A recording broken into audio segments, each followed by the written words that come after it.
She said, "We're not posting couple photos anymore. It's nobody's business." I agreed. Then she posted with her guy best friend the next day. Her panic when I posted with her roommate an hour later. Original post.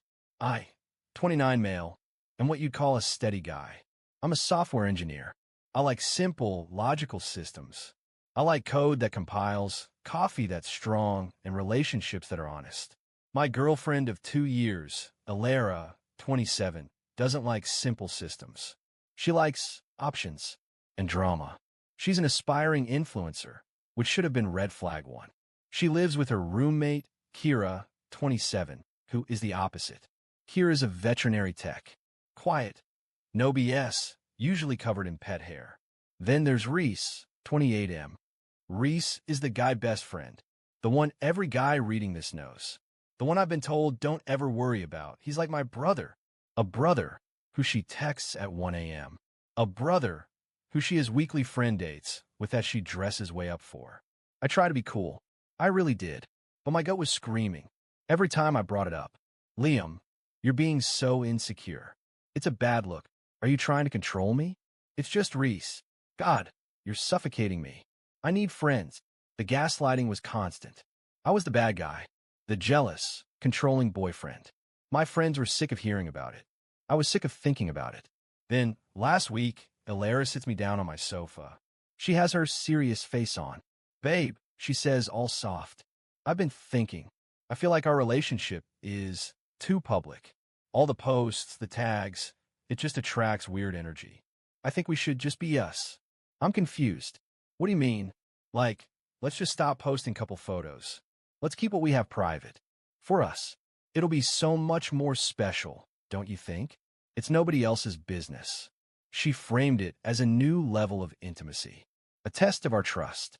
My internal logic board was flashing red. It's a trap, but I just nodded.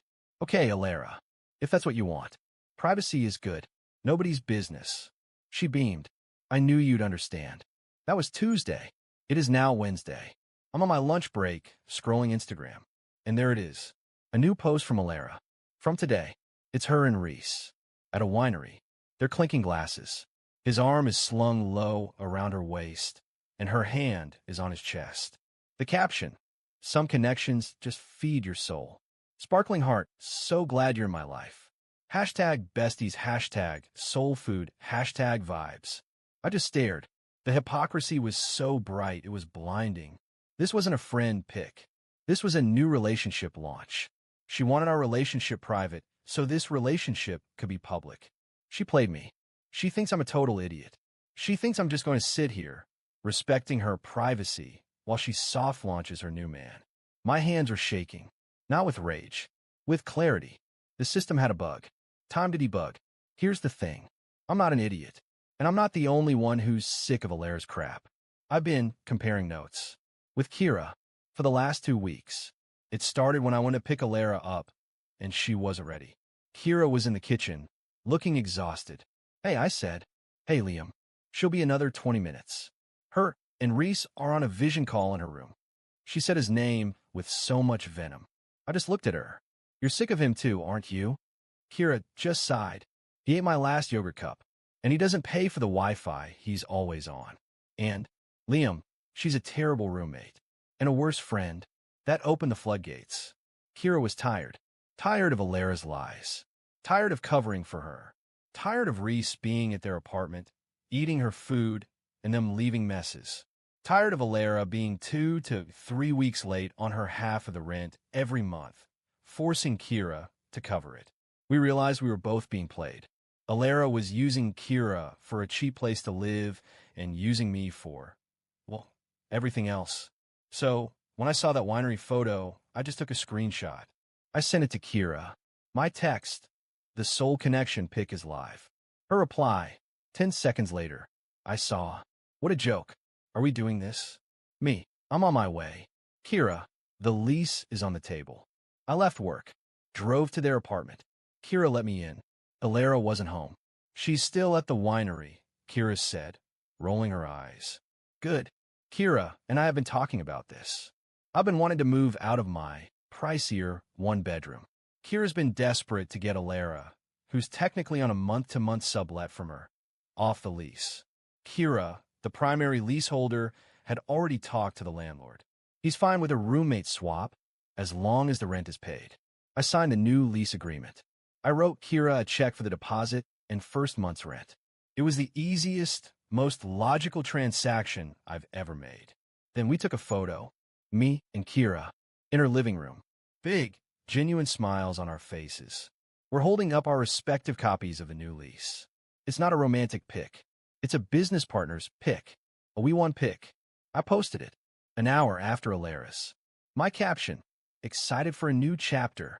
Turns out I needed some privacy of my own. Officially moving in with the new roomie this weekend. Couldn't ask for a better or more honest partner. Winking face hashtag upgrade hashtag lease hashtag new beginnings. I hit post. I tagged Kira. We sat on the sofa. We didn't even have time to open the beers we'd bought. My phone. Her phone. Beezes is thee. Beezes is thee. Beezes is thee. Beezes is thee. A storm. Comments on my post. WTF? Is that Alara's roommate? OMG Liam. Comments on her post. Wait, aren't you with Liam? This is shady. And then the calls. From Alara. To my phone. Miss call. Miss call. Miss call. Then texts. Delete that. Now, what is wrong with you? Are you with Kira? In my apartment? Liam. Answer me. Why would you do this to me? You know how I feel about privacy. I'm on my way. You better be gone.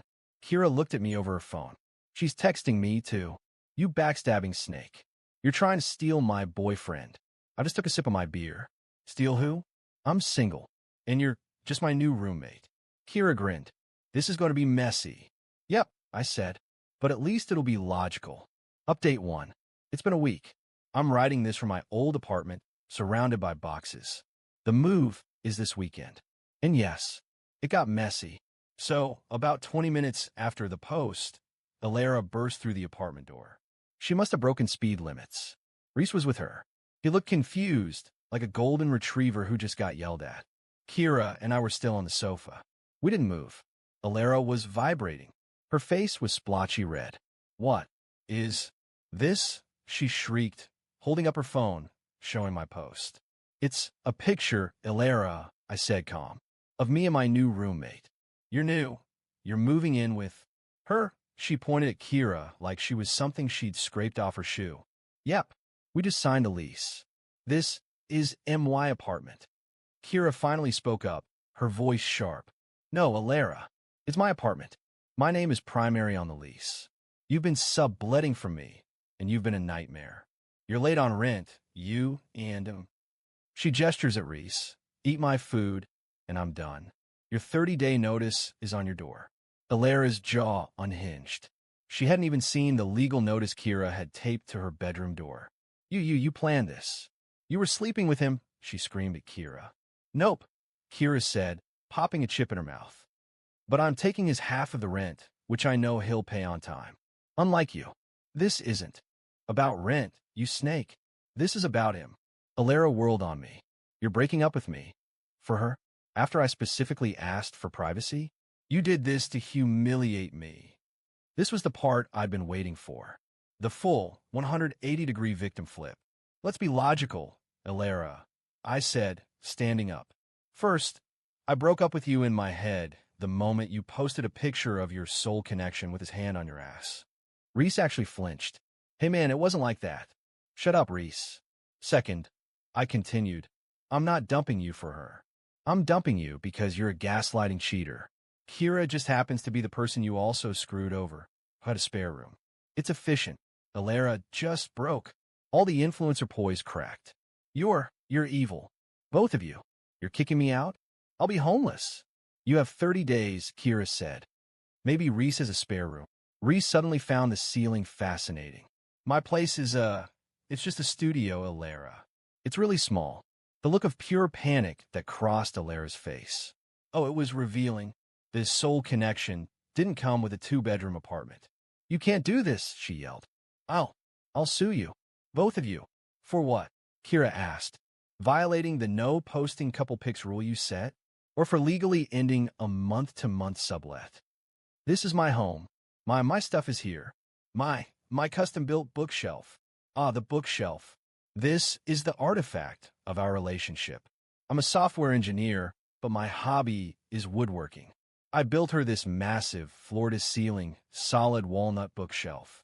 It's her main backdrop for all her book talk and shelfie posts. It's intricate. It's beautiful. I spent about $1,200 on the wood alone, not to mention 60 hours of labor. The bookshelf I built. I asked. You gave it to me. It was a gift. Was it? I don't remember it that way. I remember you promising to pay for the materials, and then just not. You're bringing up money?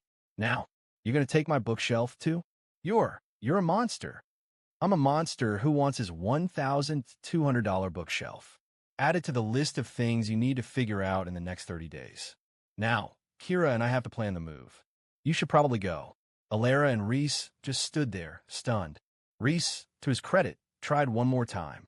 Look, can't we all just talk this out? She's passionate. She's a liar, Kira said. And I'm done, I said. Please get out of your new roommate's apartment. The emphasis on new did it. Alara let out a sound like a dying animal and stormed out, Reese scrambling after her. I thought that was it. Nope. 2 days later, I get an email. Not from Alara. For her father. Her dad is a small-time personal injury lawyer. It was a formal-looking PDF. A cease and desist and letter of demand. It was a work of art. It accused me of intentional infliction of emotional distress for my callous and humiliating Instagram post. Conspiracy to commit fraudulent eviction with Kira. Unlawful conversion of her personal property, the bookshelf. It demanded I immediately A. cease all plans to move into the apartment, B. pay Alara $10,000 in damages for her distress, and C. issue a public apology. If I didn't comply in 48 hours, he would pursue all legal remedies. I stared at it. $10,000 for being cheated on and then moving. The entitlement was breathtaking. I forwarded the email to Kira. She texted me back 2 minutes later. My aunt is a partner at big, scary law firm. She hates bullies, and she loves pro bono family cases. Wanting to have her send one back. Yes, I do. This just got logical and a lot more fun. Final update. It's been 2 months. I'm writing this from the sofa in my new/old apartment. Kira is in the kitchen making tea. The solid walnut bookshelf is against the far wall, covered in her plants and my vintage game consoles. It looks right. So the legal threats. Kira's aunt, Celeste, is not a small-time PI lawyer. She's a high-powered corporate litigator who apparently lives for this kind of family drama. She drafted a letter that was terrifying. It was 10 pages.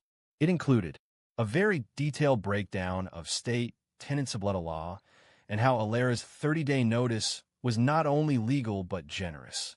A copy of Alara's month-to-month sublet agreement, which she had clearly never read. A motion to dismiss any frivolous claims, and a threat to countersue Alara's father personally for abuse of process, and to file a formal complaint with the state bar for using his legal standing to intimidate a private citizen on behalf of his daughter in a domestic dispute. As for the bookshelf, it included my receipts for the $1,200 of lumber and a screenshot of a text from Alara saying, OMG, I'll totally pay you back for the wood next month. I'm just a little short RN. From 18 months ago, it concluded by stating that any further contact from him or Alara would be considered harassment. The silence from Alara's dad was absolute. He dropped it instantly. This, however, meant Alara had to actually move. The 30 days were a trip. She tried everything. First, she tried to get Kira's landlord to void our new lease. She called him crying, saying Kira and I were ganging up on her and forcing her out. The landlord, who Kira has paid on time for 5 years, basically told her, your sublet is with Kira. I approved a new tenant. It's not my problem. Then, she tried to turn our mutual friends against me. She posted a long, tearful Instagram story from her car, mascara running, about how some people, me, are vindictive and cruel, and how she made one mistake and I ruined her entire life. This backfired, because while she was crying, Reese posted a pic of his own with another girl. He had apparently also been gaslighting Alara. The soul connection was just one of many.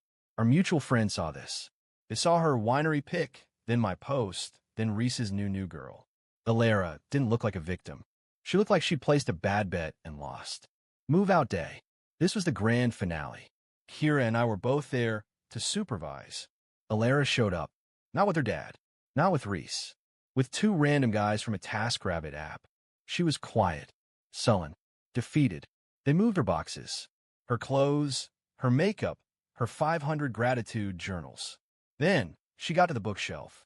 She just stood in front of it. I'm taking it, she said, her voice small. No, Alara, I said, not moving from the armchair. We've been over this. It's not yours. It's mine. It's part of me. It's part of my bank account, I said. And my weekend. It's staying. Please, Liam, she tried. Actual tears now. Don't do this. It's the only good thing I have. This was the one moment. I almost felt bad. Almost. Then Kira spoke up. The only good thing you had, Alara. But you didn't pay for it. Just like you didn't pay your rent on time. Just like you didn't respect me or Liam. It's not yours. The movers are waiting. Get your last box and go. Alara just crumpled. She looked at me. I hate you. I hate you. Understood, I said. My favorite response. She grabbed her last box and walked out the door.